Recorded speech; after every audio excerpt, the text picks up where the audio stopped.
chicos, ¿cómo están? Ojalá se encuentren muy bien. El día de hoy vamos a analizar un tema muy interesante y se llama el arte como una nueva lógica para interpretar la realidad. Hay que recordar que el arte ha estado presente a lo largo de la humanidad, desde los inicios hasta la actualidad, desde las pinturas rupestres pasando por infinidad de corrientes artísticas. Pensemos en el dadaísmo, en el expresionismo, en el impresionismo, etcétera, etcétera, etcétera. Por otro lado, habría que considerar que el arte no es producto del azar. El arte o toda producción artística obedece a una época, obedece a una ideología, obedece a una idea. En este sentido, podemos deducir que toda producción artística, dado que obedece a una cultura, a una ideología, a una época, tiene también en sí misma una serie de proposiciones.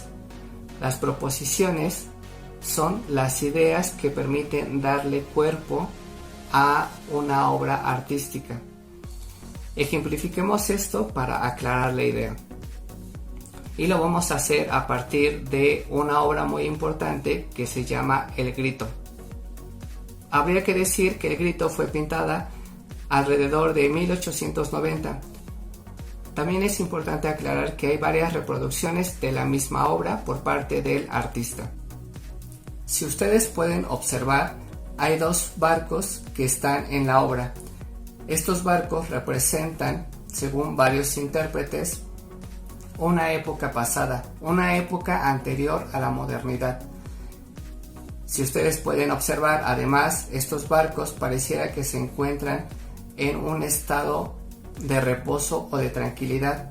Por otro lado, si nosotros analizamos el personaje principal de esta obra, podemos observar que la pintura está en movimiento. Imaginemos que hay una fuerza, como una fuerza de gravedad, que está jalando todo.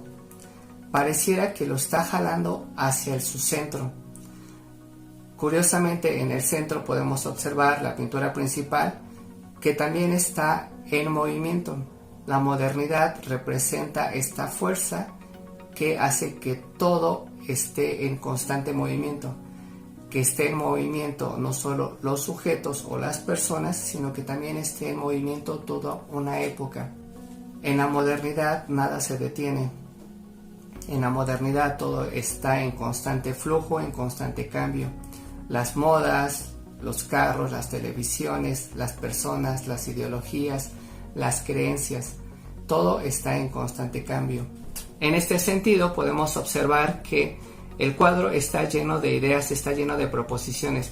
La proposición en la cual nos hablan de una época anterior a la modernidad, una época que es una época tranquila, donde está un estado de reposo, es decir, antes de la modernidad existía una época donde la vida no era tan vertiginosa, y no era tan vertiginosa o tan caótica porque las sociedades eran sociedades de cultivo.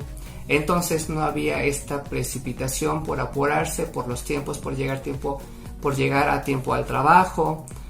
Más bien se regía otro tipo de tiempo. Era un tiempo de cultivo, un tiempo en donde las personas sabían en qué momento tenían que cultivar y también sabían en qué momento tenían que cosechar sus productos, pero era una época muy tranquila, a diferencia de la modernidad, que es la segunda proposición. En esta segunda proposición, insisto, todo está en constante cambio, nada se detiene. La pregunta es, ¿qué podemos concluir de esta obra? Bueno, en mi opinión, podemos concluir que la obra nos refleja una época sí de constante cambio, pero también nos da la posibilidad de repensar esta época. Habría que repensar si es necesario estar en una constante búsqueda de nuevas cosas, de nuevos cambios, de nuevas modas. Esta posibilidad de cuestionarnos nuestra realidad y nuestro entorno nos está acercando mucho a una actitud lógica. La pregunta ¿es necesario tener que consumir, estar derrochando, destruyendo, contaminando? Bueno, creo que la respuesta depende de cada uno.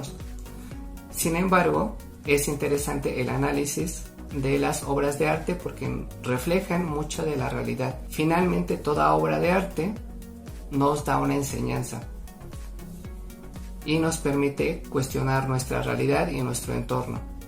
Bueno, ojalá chicos les haya gustado este tema y no siendo más, nos vemos en la siguiente. Bye bye chicos.